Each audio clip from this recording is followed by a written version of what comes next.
Hey guys, this is Lathe here, doing my first individual video. As I'm sure you've seen my wife Crystal's videos, I'm here today to give you a little bit of high school advice. For me, I made all the wrong decisions in high school. So I've got 10 really good tips that'll help you make it through it. The first big tip is to actually take class seriously. I know it's just high school, oh, how am I ever going to use this again? But it makes your life a lot easier if you simply just take high school seriously. Another one, procrastination. I did it all the time. 10-page paper due, did it the night before.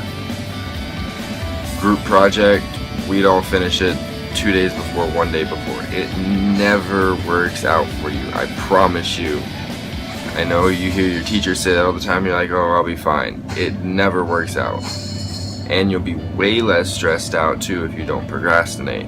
Third tip, which I think is one of the most important ones, don't focus so much on everyone around you. I'm not saying that you can't have friends.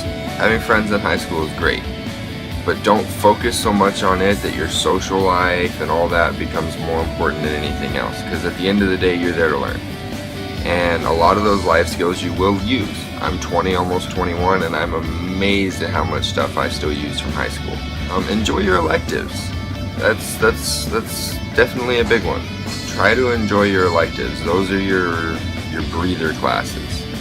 They let you take a breath, slow down from all the academics of everything, and it makes life quite a bit easier if you just enjoy them a little bit more. Definitely, you always have to have a positive attitude. It is really easy to go through all of high school with a negative attitude, and if you go through with a negative attitude, then you're just, even if you do everything else that I'm telling you, having that negative attitude completely negates everything. With a positive attitude, even if things aren't necessarily going your way 100%, you're going to have a much better experience in high school than I did, and I can guarantee you that. The seventh thing is to leave your personal drama at the door. I remember my junior year of high school, I skipped like 32 days of school, all because of personal stuff. Just, I couldn't let it go. I couldn't just go to school. My personal stuff carried over way more than I really wanted it to. And if you let all of that go, and when you walk through the doors, all your drama is behind you. When you leave, deal with your personal things. Deal with your personal things at home, but when you're at school, focus on school. Don't date people you go to school with. I know that sounds weird because you're around them all the time. That's generally how you start liking people, is by you're around them and then you want to date them, yada yada yada. This day and age, Tinder, all the dating websites, everything that's out there, there are a million different ways for you to meet people that go to other schools. If you date people at your own school, it just comes with tons of drama. Even if you have a great relationship, there's going to be people trying to break you up that's not happy. And then the flip side, if you have a bad relationship and then you break up, you're just going to see each other constantly. So just don't date people that you go to high school with. Go outside of your realm, meet new people, expand your horizons. Follow the rules. I know a lot of high schoolers, especially when you get to 16, 17, guys, and especially myself included, we're really tempted to just not follow the rules for the sake of we don't want to follow the rules.